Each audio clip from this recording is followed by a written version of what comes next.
Assalamualaikum sahabat mahasiswa, bertemu kembali dengan saya Latifah, dan kali ini kita akan membahas mengenai konsep dasar manajemen pajak untuk mahasiswa akuntansi sesi pertama mata kuliah manajemen perpajakan. Pada sesi kali ini kita akan membahas mengenai penjelasan konsep dasar manajemen pajak ya. Seperti kita tahu bahwa untuk pajak pun kita perlu melakukan manajemen agar supaya cash flow perusahaan tetap terjaga dan sustain ya. Yuk kita ikuti.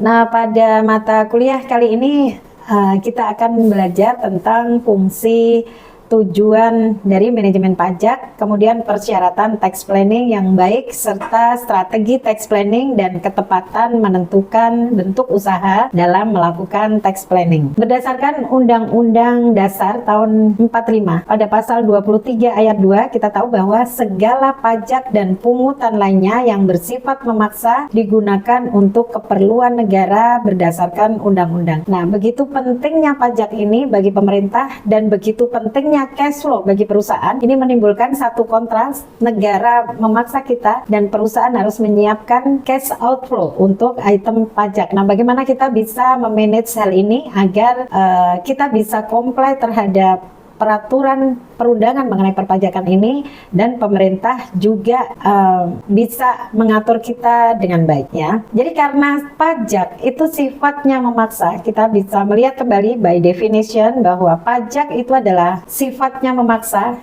ya. Iuran dari pemerintah yang diberlakukan kepada masyarakat sifatnya memaksa untuk digunakan apa? Digunakan untuk keperluan negara. Nah, secara naluriah alamiah manusia untuk terbebas dari beban ya, maka wajib pajak itu tentu akan selalu berusaha membayar pajak itu sekecil mungkin. Yang kedua, wajib pajak itu cenderung untuk melakukan penyelundupan pajak sepanjang mereka yakin tidak akan tertangkap dan orang lain melakukan hal yang sama. Kenapa begitu? Ya itu tadi, karena pajak ini memang sifatnya bukan rela sama rela, tapi sifatnya dipaksa oleh pemerintah, dipungut kepada masyarakat, khususnya adalah para pelaku usaha. Nah, oleh karena itu cerita ibu di depan itu merupakan satu latar belakang kenapa dalam sebuah perusahaan itu harus melakukan namanya tax planning atau perencanaan pajak. Jadi tax planning ini merupakan tahap awal dari tax management. Nah, sebagai tax management pasti tidak terlepas dari konsep manajemen umum, yaitu adanya perencanaan, pengorganisasian, pelaksanaan, dan pengendalian. Ya, sebelum kita melakukan sebuah usaha tentu kita selalu melakukan perencanaan ya. Kemudian setelah perencanaan kita melakukan pengorganisasian, kemudian melakukan pelaksanaan dari yang sudah di planning dan di organize, lalu kita lakukan controlling, melakukan pengawasan dan melakukan pengendalian. Nah, dalam pelaksanaan kewajiban pajak sehari-hari secara optimal itu terdapat beberapa unsur yang perlu diketahui setiap wajib pajak. Ya, yang pertama adalah tax compliance. Nah, jadi ini intinya adalah dalam melakukan tax planning kita tidak boleh meninggalkan tax compliance. Di mana tax compliance ini adalah suatu kegiatan untuk mematuhi seluruh aturan perpajakan yang berlaku. Seperti apa? Ya, dari sisi administrasi kita juga harus comply. Comply itu kita patuh ya pada peraturan perundangan yang diberlakukan di negeri kita. Kemudian dari sisi pembukuannya, jadi administrasi, pembukuan, pemotongan, penyetoran, pelaporan, ya, dan mekanisme komplain, mekanisme penyelesaian sengketa dan lain-lain itu kita harus comply, harus patuh pada ketentuan umum dan tata cara perpajakan yang berlaku di negeri kita. Nah, yang kedua, untuk bisa menyusun tax planning dengan baik, selain kita juga harus tax compliant, kita juga harus menyusun, mengatur tax planning, ya, dimana tax planning itu adalah mengatur akuntansi dan keuangan perusahaan untuk meminimalkan kewajiban perpajakan. Ya, meminimalkan itu bukan berarti kita melakukan fraud, enggak. pajak, tapi kita harus comply terhadap aturan. Kemudian kita melakukan perencanaan perpajakan agar pembayaran pajak itu menjadi minimal. Ya, kemudian yang ketiga adalah tax litigation. Ini merupakan usaha untuk menyelesaikan sengketa pajak dengan Dirjen Pajak. Nah, ini sengketa itu dimulai dari adanya SPT, ya, nanti kita akan jelaskan. Kemudian kita ada pemeriksaan dari pajak, ada temuan, kemudian ada pemeriksaan, kemudian kita keberatan atas hasil Dirjen Pajak, kemudian kita melakukan banding dan sampai pada peninjauan kembali. Nah, itu tax litigation. Nah, kemudian yang keempat adalah tax research. Proses ini, tax research merupakan proses pencarian jawaban, mencari solusi atau rekomendasi atas permasalahan perpajakan yang menimpa pada sebuah perusahaan. Kita akan bahas satu persatu dari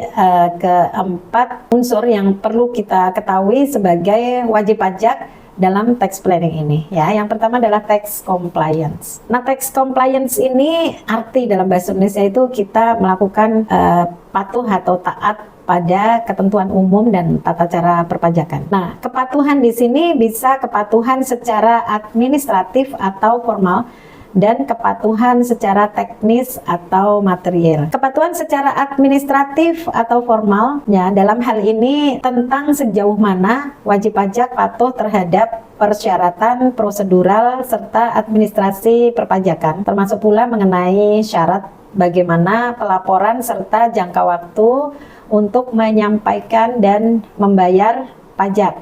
Jadi kita tahu misalnya tentang macam-macam perpajakan yang berlaku di negeri kita, misalnya ada PPh 21, PPh 22, 23, 24, 25, 26, kemudian 29, ya, 15 terlewat. Nah, itu kapan harus melakukan pembayaran, kapan melakukan penyampaian dan pelaporan, kayak gitu, ya.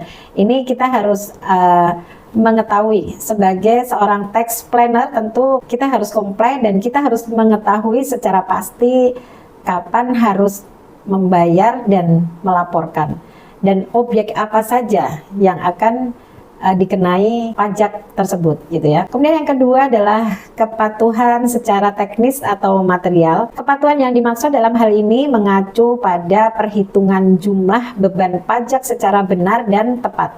Ya, tidak hanya itu, kepatuhan pajak material juga bisa diartikan sebagai suatu keadaan ketika wajib pajak memenuhi ketentuan material perpajakan yang sesuai dengan isi dan ketentuan dalam undang-undang perpajakan. Lalu berikutnya adalah tax litigation. Tax litigation ini berhubungan dengan permohonan peninjauan kembali untuk pembetulan atau pembatalan surat ketetapan pajak, ya, SKP, permohonan pengurangan sanksi pajak, bisa pengajuan keberatan, bisa pengajuan banding, bisa pengajuan gugatan, dan cara-cara lain yang sesuai dengan undang-undang. Jadi tax litigation itu adalah penyelesaian perselisihan perpajakan sesuai dengan ketentuan yang berlaku.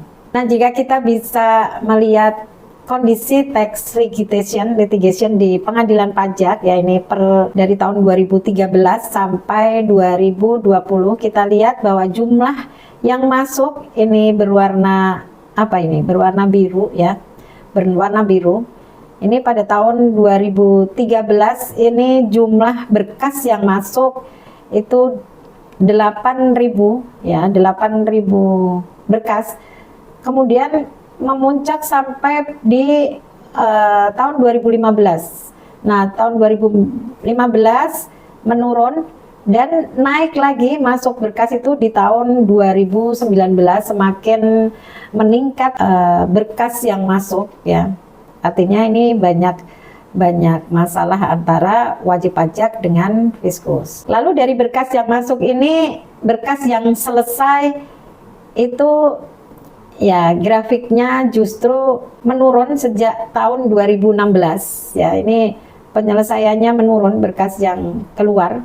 Kemudian ini kalau berkas masuk dikurangi berkas yang sudah keluar, itu tunggakan perkara. Jadi tunggakan perkaranya itu ya naik ya sejak tahun 2017 itu grafiknya naik, bahkan di tahun 2020 bisa sampai mencapai 14.000 jumlah berkas perkara perpajakan dari wajib pajak.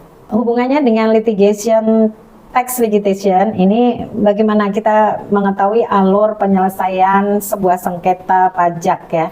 Jadi pada slide ini Ibu mengutip aturan lama, dan setelah Undang-Undang Cipta Kerja ada perubahan dalam tarif-tarif yang berlaku ya.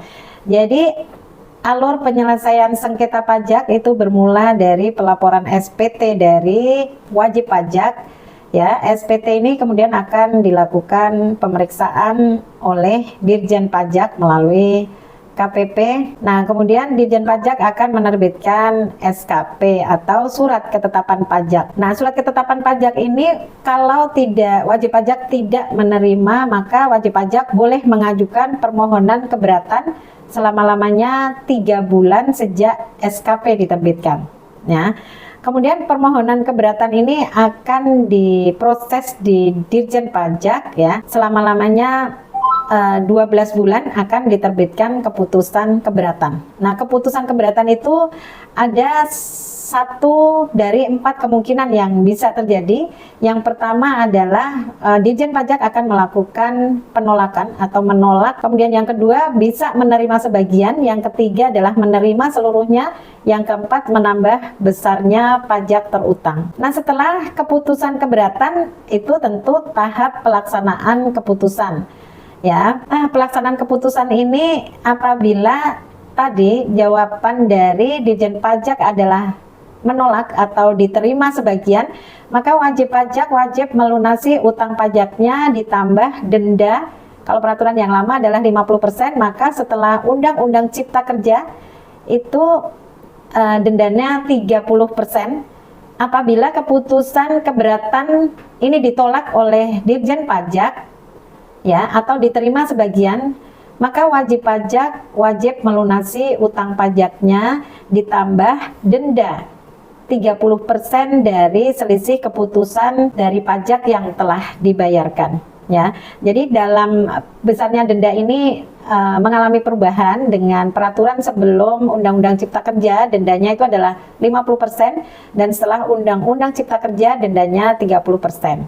Kemudian bagaimana jika keputusan keberatan tadi adalah diterima seluruhnya atau sebagian, maka pengembalian kelebihan pembayaran dari wajib pajak itu akan dikembalikan oleh negara ditambah dengan bunga. Ya, bunganya ini peraturan lama sebelum Undang-Undang Cipta Kerja besarannya adalah 2% per bulan. Nah, namun setelah Undang-Undang Cipta Kerja besarnya bunga yang akan diberikan oleh pemerintah kepada wajib pajak itu sebesar tarif bunga KMK ya, bukan lagi 2%. Selanjutnya, apabila dari keputusan Dirjen Pajak ya, permohonan keberatan tadi wajib pajak tetap berat dengan keputusan Dirjen Pajak, maka wajib pajak boleh melakukan upaya banding. Nah, upaya banding ini bisa dilakukan maksimal 3 bulan sejak surat keputusan keberatan dikeluarkan oleh Dirjen Pajak ya. Selama-lamanya 3 bulan, wajib pajak menempuh permohonan banding kepada ke pengadilan pajak ya, ke pengadilan pajak. Nah, permohonan banding ini akan diproses selama-lamanya 12 bulan sejak permohonan, dan pada waktu melakukan permohonan banding wajib pajak itu wajib melakukan pembayaran sekurang-kurangnya 50% dari pajak yang terutang ya. Kemudian oleh pengadilan pajak nanti permohonan banding ini akan diberikan keputusan banding. Ada beberapa kemungkinan yang dilakukan oleh pengadilan pajak. Yang pertama adalah pengadilan menolak, yang kedua adalah mengabulkan sebagian, kemudian yang ketiga mengabulkan seluruhnya, yang keempat menambah besarnya pajak terutang, Kemudian yang kelima, membetulkan salah hitung atau salah tulis. Yang keenam, tidak dapat diterima. Dan yang ketujuh itu membatalkan. Nah, setelah keputusan banding, selanjutnya tentu pelaksanaan putusan banding. Pelaksanaan putusan banding ini apabila ditolak, apabila ditolak atau dikabulkan sebagian, maka wajib pajak wajib melunasi hutang pajaknya ditambah dengan denda. Dengan peraturan lama itu dendanya 100%, dan setelah Undang-Undang Cipta Kerja dendanya 60%. Ya. Dari mana? Dari selisih putusan dan pajak yang telah dibayarkan oleh wajib pajak. Ya. Kemudian bagaimana kalau diterima seluruhnya atau sebagian? Maka pemerintah melalui Ditjen Pajak akan melakukan pengembalian kelebihan pembayaran ditambah dengan bunga, ditambah dengan bunga. Nah, tarif bunganya ini sebelum Undang-Undang Cipta Kerja itu besarannya adalah 2% per bulan. Namun setelah Undang-Undang Cipta Kerja mengacu pada tarif bunga KMK, ya. Selanjutnya, kalau misalnya dari upaya permohonan banding ini wajib pajak masih tetap belum bisa menerima keputusan ini, maka wajib pajak bisa melakukan permohonan PK atau permohonan peninjauan kembali ke Mahkamah Agung. Nah, permohonan peninjauan kembali ini selama-lamanya adalah 3 bulan sejak keputusan banding. Nah, kalau sudah permohonan PK, kemudian ada putusan PK, maka ya wajib dilakukan pelaksanaan putusan PK, dan ini sudah inkrah, artinya sengketa pajak sudah mencapai puncaknya, dan ini adalah keputusan yang terakhir, ya. Itu adalah alur penyelesaian sengketa pajak. Selanjutnya adalah pengertian, fungsi, dan tujuan manajemen perpajakan. Sebagaimana kita tahu bahwa pajak merupakan biaya atau expense bagi seluruh perusahaan, ya, bagi seluruh perusahaan.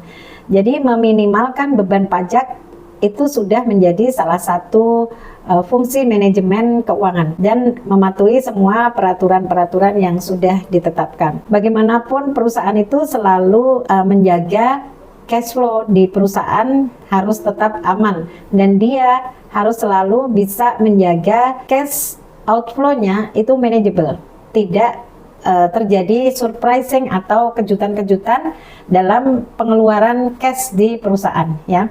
Sehingga manajemen pajak juga dapat diartikan seperti berikut, ya. Yang pertama, jadi manajemen pajak itu adalah suatu strategi manajemen untuk mengendalikan, mengorganisasikan aspek-aspek perpajakan dari sisi yang dapat menguntungkan.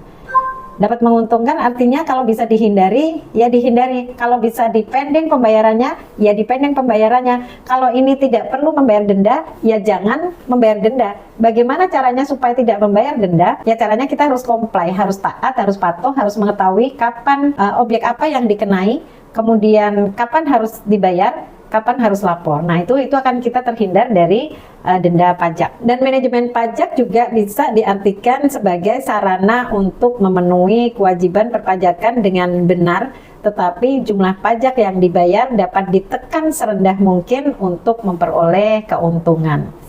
Sehingga dengan demikian kita bisa mengatakan bahwa fungsi manajemen perpajakan ini adalah yang pertama adalah perencanaan pajak atau tax planning, ya. Nah, sesuatu itu bisa akan sesuai harapan apabila kita rencanakan, ya. Jadi tax planning itu merupakan usaha yang mencakup perencanaan perpajakan agar pajak yang dibayar itu benar-benar efisien. Jadi ada 3 macam cara untuk melakukan perencanaan pajak, ya, perencanaan pajak ini. Yang pertama adalah kita bisa melakukan tax avoidance atau penghindaran pajak. Nah, jadi kita menghindari pajak dengan cara yang legal. Jadi kita penghindaran pajak ini bukan berarti kita melakukan fraud atau kejahatan pajak, ya.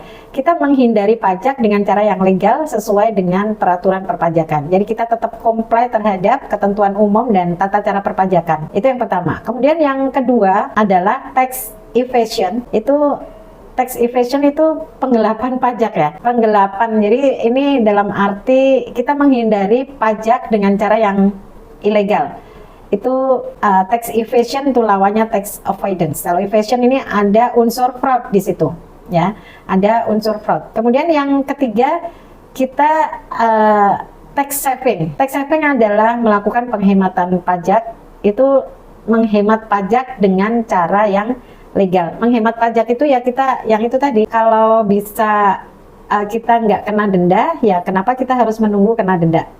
Selama cash flow-nya ada gitu ya. Nah, bagaimana kita bisa memahami motivasi perencanaan pajak ini ya? Perencanaan pajak ini kita susun karena pertama ya, tingkat kerumitan suatu aturan. Jadi karena rumit, maka kita harus merencanakan dengan matang, memahami aturannya, kemudian kita merencanakan pelaksanaannya sehingga tujuan akhirnya adalah untuk manajemen cash flow tidak terjadi surprise ya, bukan survive tapi surprise. Ada kejutan-kejutan pengeluaran yang tiba-tiba, yang unpredictable terjadi. Ya, nah karena semakin rumit peraturan perpajakan akan semakin tinggi menghindari pajak karena biaya untuk mematuhinya menjadi tinggi. Nah ini tantangan motivasi kenapa kita itu harus melaksanakan perencanaan pajak. Kemudian yang kedua, karena besarnya pajak yang harus dibayar. Nah makin besar jumlah pajak yang harus dibayar akan semakin tinggi kecenderungan untuk memperkecil pajak. Ini udah pasti. Semuanya itu dalam rangka untuk menjaga cash flow perusahaan, tidak terjadi kejutan, kemudian memperkecil cash outflow di perusahaan ya. Sehingga kalau cash outflow-nya itu semakin kecil, maka keuntungannya akan semakin besar. Kemudian yang ketiga adalah biaya untuk negosiasi. Semakin tinggi uang sogokan ya, kita tahu uang sogokan kita ini ke Dirjen Pajak, maka semakin kecil wajib pajak melakukan pelanggaran. Coba kalau kita tahu bahwa untuk bisa terhindar dari ini kita harus melalui kita nggak comply, kemudian kita harus nyogok ya. Nah, kalau kita harus nyogok jumlah besar, maka kita itu mending tidak melakukan pelanggaran deh, gitu, ya kan? Nah, sehingga semakin tinggi uang sogokan akan semakin kecil wajib pajak itu melakukan pelanggaran. Karena comply akan mengecilkan tingkat uang sogokan, gitu. Oke. Berikutnya adalah resiko deteksi. Makin rendah resiko terdeteksi, makin tinggi kecenderungan melanggar. Paham ya ini ya? Makin rendah resiko terdeteksi, ya tentu saja akan kecenderungan melanggar juga akan makin tinggi. Kemudian besarnya denda. Makin tinggi sanksi, makin rendah kecenderungan untuk melanggar. Karena apa ya, itu melanggar akan berbiaya tinggi kan. Memang orientasi perusahaan tadi adalah untuk melakukan tax saving. Tax saving adalah penghematan pengeluaran dari perusahaan dari sektor pajak. Kemudian motivasinya terakhir adalah moral masyarakat ya. Kita tentu akan semua perusahaan itu ingin mendapatkan predikat perusahaan yang memiliki value. Memiliki value itu di dalamnya adalah memiliki moral, ya, memiliki moral. Jadi perusahaan yang comply, yang taat, yang patuh terhadap ketentuan umum dan tata cara perpajakan ini, dia akan memiliki value, akan memiliki kredibilitas, dan dia akan memiliki dikatakan bermoral tinggi. Oke, selanjutnya apa manfaat perencanaan pajak itu? Sehingga dari penjelasan Ibu tadi, manfaat perencanaan pajak itu yang pertama adalah penghematan kas keluar, karena beban pajak yang merupakan unsur biaya dapat dikurangi, ya kan? Kita tahu bahwa tax expense, namanya juga expense, pasti pengeluaran. Ada di mana itu tax expense itu? Di bawah earning before tax. Ya, di bawah earning before tax ada tax. Nah, kalau taxnya ini bisa dikurangi, bisa dihemat, maka earning after tax-nya akan tinggi, gitu. Nah, itu adalah merupakan laba komersial. Nah, yang kedua, manfaat perencanaan pajak ini adalah mengatur cash flow. Kita tahu bahwa dalam sebuah perusahaan itu yang harus dijaga selalu itu adalah cash flow. Nggak lucu kalau di dalam perusahaan itu terjadi surprising atau kejutan-kejutan pengeluaran, atau wah ini nggak predictable, kemudian tiba-tiba kita harus bayar denda pajak. Nah, ini akan mengacaukan perencanaan untuk perencanaan pengeluaran yang sudah memang direncanakan. Misalnya hari ini harusnya cash availability, cash yang tersedia itu digunakan untuk melakukan pembayaran kepada vendor. Nah, tiba-tiba harus digunakan untuk membayar pajak, kayak gitu ya. Jadi manfaat perencanaan pajak ini tentu yang kedua adalah mengatur cash flow. Bagaimana persyaratan tax planning yang baik ya? Tax planning itu merupakan tahap awal dari manajemen pajak di mana dilakukan penelitian terhadap peraturan perpajakan agar diseleksi jenis dan tindakan pajak yang akan dilakukan ya. Untuk dapat meminimumkan kewajiban pajak dapat dilakukan dengan berbagai cara, baik yang masih memenuhi ketentuan perpajakan maupun yang melanggar peraturan perpajakan seperti tax avoidance dan tax evasion. Nah, pada dasarnya perencanaan pajak ya, perencanaan pajak itu sebaiknya dan ini wajib ini kalau kita tidak ingin mendapatkan masalah dengan perencanaan kita ya. Sebaiknya itu dilakukan tanpa melanggar ketentuan perpajakan. Jadi kita tetap selalu harus memahami ketentuan umum dan tata cara perpajakan ya, dan kita komplain terhadap itu.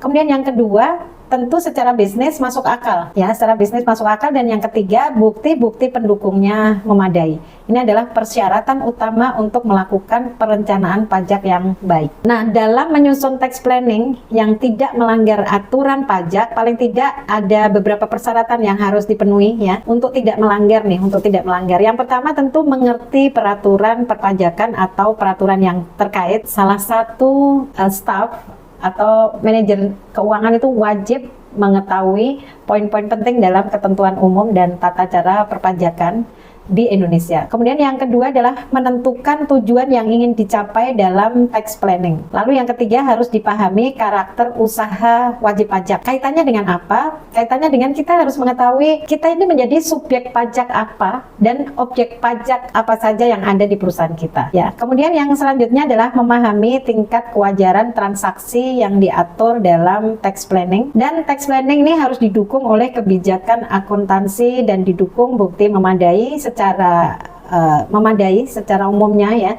Itu seperti fakturnya, kemudian perjanjian yang ada hubungannya dengan bisnis, baik perjanjian kita dengan customer, perjanjian kita dengan vendor, perjanjian kita dengan para shareholder dan sebagainya. Itu harus dipahami dan itu dijadikan sebagai dasar pelaksanaan kegiatan di dalam perusahaan. Baik, sahabat mahasiswa, kita sudah belajar mengenai dasar-dasar manajemen perpajakan ya, dan kita akan ketemu kembali nanti pada sesi-sesi perpajakan berikutnya. Assalamualaikum, dadah.